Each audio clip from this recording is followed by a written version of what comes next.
เป็นอย่างนัวน้องคือมองแท่นอน้องเจ้าเป็นอย่างจังนั่งกอดเขาไผเฮ็ดให้เจ้า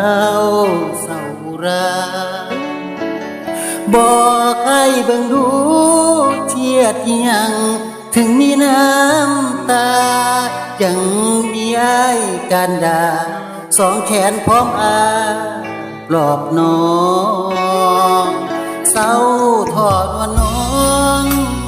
อย่าร้องไปเลยน้องเจ้าเบามาเบิ่งดูน้องเยาว์ผิดกับผู้บ่าวแม่นบ่อายพอเบิ่งออกปัญหาหัวใจบ่มีหยังทอเขาทำเจ็บช้ำได้หนอ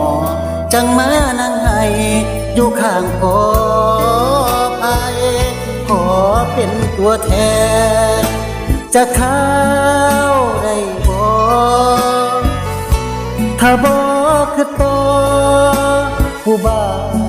วคนนั้นให้เจ้าอายเศร้าเพียงให้ผ่านพ้นวันแล้วกลับไปหาคนนั้นเขาคงไม่ว่าอะไรอย่าเลยนวลน้องอย่าร้องไปเลยน้องเจ้าเริ่มใหม่เถิดนะน้องเยาว์กลับไปเว้าให้เขาเข้าใจเริ่มใหม่เถิดน้องอย่าร้องไปเลยซ้ำไว้ขันเขาป่าเขาไหลเขาคนจะง่ายไปพิจารณา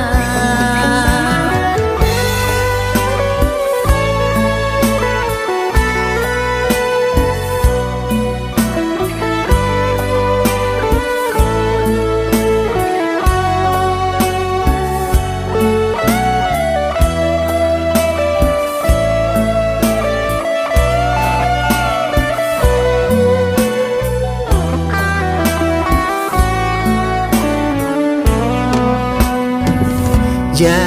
เลยนวลน้องอย่าร้องไปเลยน้องเจ้า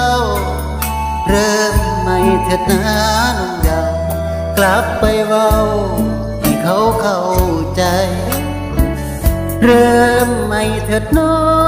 งอย่าร้องไปเลยซ้ำไปขันเขาป่าเขาไหลเอาคนคืออายไปพิจาร